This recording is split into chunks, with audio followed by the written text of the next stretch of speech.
Well, y'all, I got hit again, but I did find a solution, and it has to do with this. Green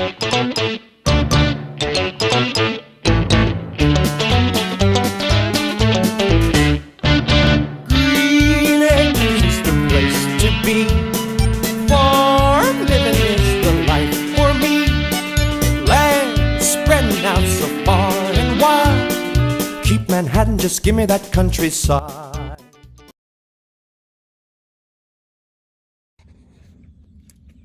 Out here in the lazy garden this morning, I just kind of walk every morning and look at everything and make sure everything's a-okay.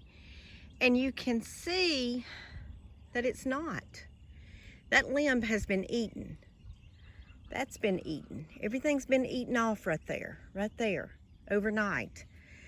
So I looked for some black poop to be sure that it's going to be the tomato hornworm. And you look right up under that, and it should be black droppings on the leaves. So I go to where the damage stops, which is just directly below that area, and I start looking. And you have to look on the underneath of the vines, or the stalks and stems. And I only had to go down to right in this area right here, and I've already cut him off because I wanted to get rid of him before I went and got my camera to show you. But there he is. Hungry little fellow. So I'm going to go over to other tomato vines and inspect and see if we can find the hornworm. All right, here's another one that has been eaten, and I can see some stalks and stems around here that have been eaten off. Up in this area here, there's some that's been eaten, and there's some black poop droppings. So looking for the hornworm in this area, up under, y'all see it? Y'all see that? He's right there. He is right, if I can get the camera on him, he is right there. Let's get him off of there. More on this side.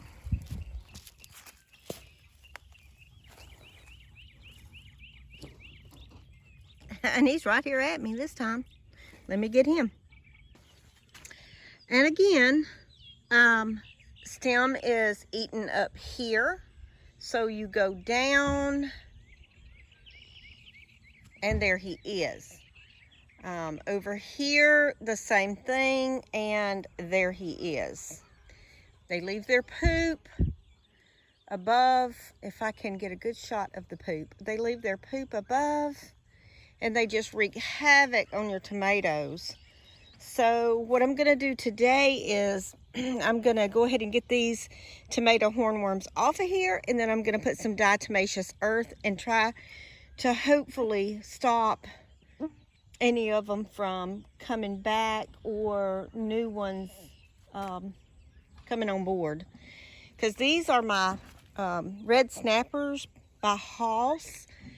And I really don't want them to wreak havoc on my tomatoes like that. So let me get my scissors and get these two worms and go feed the chickens a snack. You can see, let me show you this real quick. The worm is right here. His poop is directly below him. They're very easy to find if you find where they started and where the poop is, because then you can start just looking under the limbs. So another issue this morning, besides the tomato hornworm, I did get 8 of them off of the vines this morning. So I'll continue to look throughout the day to see if I can see any more. I know they do glow in a black light if you want to find them that way at night, but I like to sleep at night. That's not saying I won't be out here tonight looking, But the other issue is that on the red snapper tomatoes, they become so heavy that I actually came out here, and I don't know if the hornworms chewed them off the vines, or if they just, because they were so overcrowded right here, I think they honestly just broke loose and fell off. So see fried green tomatoes in my future today. We will not let those go to waste. We've got, you know, they just they're in bunches, but they're so big that, you know, you basically have to thin them out a little bit. See, there's like a whole bunch right there, and they're gonna get so big that that vine, I mean, I'm gonna have to really support that one. But I'll continue to look for those tomato hornworms, but I'm about to go get my diatomaceous earth and give a good dusting out here in the garden. Okay, so after researching it here while I'm still in the garden to make sure that diatomaceous earth would kill the hornworms, I have discovered that it does, but it's not effective in itself. So they recommended a bacteria called BT, which will kill the hornworms. So I am going to go ahead and get some BT.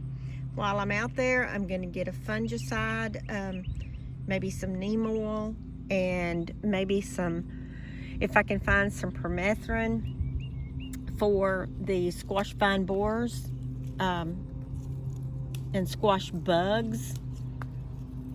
I may go ahead and do that also. So I'm going to make a quick trip to the store and just see if I can get some stuff and do a little work here in the garden. Here is an area right here that I'll have to thin some tomatoes, because when they start getting as big as those, it's gonna be one of those things where they get so big they make each other fall off. Yeah, I know that Walmart had the pesticides on their website, but I do have a favorite store that I love to go to. So I'm not going to name any names, but I want to go and see if they've got the pesticide before I go over to Walmart.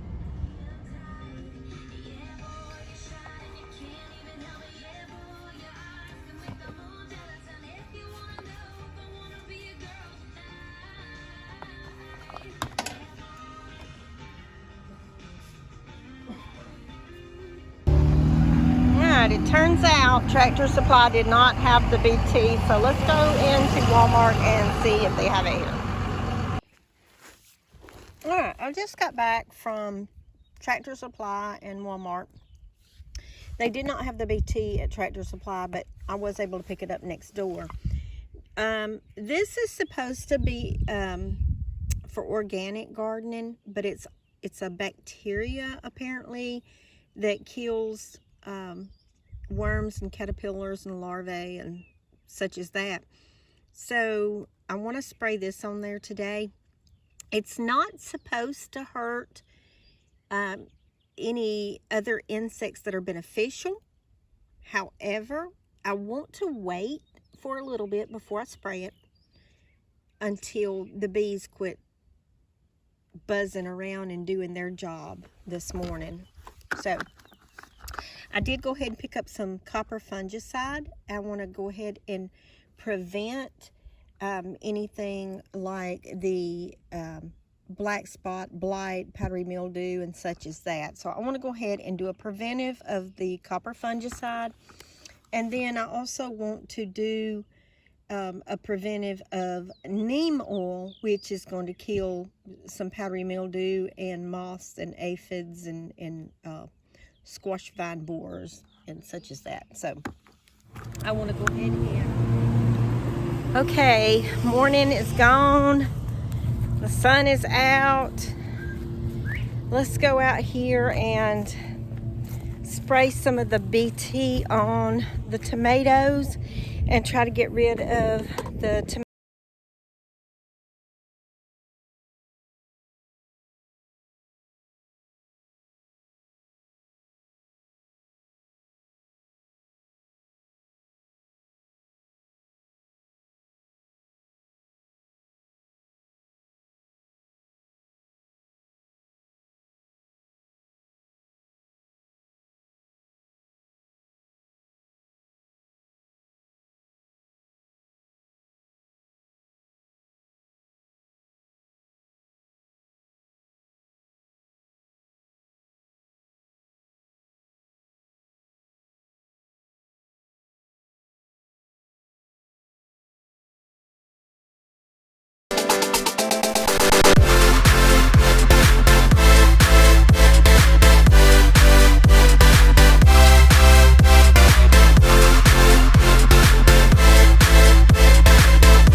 Okay, so I've used a whole container of the BT. I did on both sides of each row of tomatoes. I'm gonna let that dry, and then I'm gonna go ahead and do the neem oil and the copper. So now I'm gonna take one of the garden sprayers, the half-gallon size, and mix up. I think I'm gonna go ahead and do the copper fungicide, because I see some yellowing leaves on the bottom. I'm not sure that it is early blight, but I just want to be sure. I want to be proactive instead of reactive. So I'm going to go ahead and treat for everything today while I'm treating. A little bit of work. Okay, it's hot out here. So I've got irrigation going back in the garden at this time. I've got the fungicides and neem oil and the BT put on and sprayed for the caterpillars and larvae.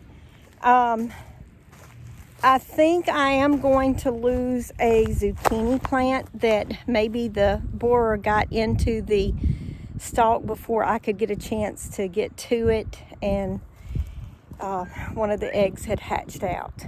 I was very concerned with one of them the other day, and it is succumbing to its injury of its main stalk, I'm sure. It still looks wonderful out here. I'm a little disappointed that the squash vine borers did attack. The squash bugs and the vine borers, I don't believe are the same thing. I think the squash vine borer is from a moth that comes in the daytime of all things. So after finding the attack on the tomatoes from the tomato hornworms, and then to find that some of my stalks of my zucchini have been injured, it was quite a punishing day, to be honest. But it is what it is, and it is a farm, and things like that happen. I do have the appropriate, I believe the appropriate control on them now. Anyway, I will keep you guys updated on the lazy garden and what's going on with that. The sawmill is uncovered back there, so I saw my hubby get on the tractor and go that way. I think there is going to be another project about to happen, so we still have the barn going. We still got to do some things on the fence, but not in a hurry on that until we get a cow, because we are wanting to get a cow. I'm looking at a mini cow, but I'm not sure if we'll actually end up with it or not. There's a lot of factors that have to come into play on that one. We've cut grass. I've still got to weed eat around here, around the garden. Hubby's headed that way. I think I'm going to go spy and kind of see what he's up to, but I smell a project. I think this might, if I'm thinking what I'm thinking it is, I'm not going to spill the beans yet, but if it's what I'm thinking it is, this is going to be a fun project. A lot of people will be able to enjoy this one. Y'all, this zucchini plant is coming back. It is coming back. Yesterday, it was laid flat on the ground and mostly dead. I cut off a few of the limbs on it. It was so wilted. I knew that I was going to lose this zucchini plant. This morning, look at it standing up. I mean, oh my gosh, it's gonna live. And I'm about to tell you what I did that was different. I wanted to try it before. Look at that. They're all standing up. They're going to make it. They are coming back. I have killed the squash vine borers. Okay, let me tell you what I did. Okay, so I'm going to tell you what I did to save the life of that zucchini plant. I mean, yesterday it was out. It was just laid down and dead, basically. So I knew that the squash vine borer larvae had gotten down into the stem, and it would just continue until it was completely dead. So yesterday, I took the BT and a syringe, and I filled about 2 cc's of this BT in the syringe, and I injected down into the main stem, into the root. What that did, because you know that zucchini and squash stems are hollow on the inside, and that's where the larva gets to burrow and to just eat until it can grow into another squash vine borer moth. So what I did was, since it was already in there, and I was going to lose it anyway, so it was worth the experiment, I injected the BT into the stalk or main stem of the zucchini. Now, is it safe? Yes, this is organic, okay? And so it is meant to kill caterpillars and larvae and such as that. Will it hurt to eat the vegetables? No. I researched it, and this is what a lot of nurseries do for their zucchini and squash. And by researching it, you know, if we're eating that from the grocery stores or whatever, and this says organic, I feel like we're completely safe, and I am not afraid to eat it. So it did work. It did kill that larva or caterpillar, whatever you want to call it, that had gotten down into the vine, and that zucchini plant is going to make it. And it's standing up this morning. Yesterday it was completely gone, laid down flat. I like to say fried, dyed, and laid to the side. And BT, pretty cool. But I did find a caterpillar on the tomatoes a minute ago, and guess what? It was dead. So the BT and the BT worked. I mean, it worked for the invasive worms that come to eat your stuff. So I will be getting some more BT to keep on hand, and I will do some preventive sprays every couple of weeks. I think I'm going to watch Jason at Cog Hill, or go to his website, coghillfarm.com, and just kind of see what his routine is. I should have already done that, but so many projects in the wind right now that we're just trying to get it all done. So inject your BT. Y'all farm on.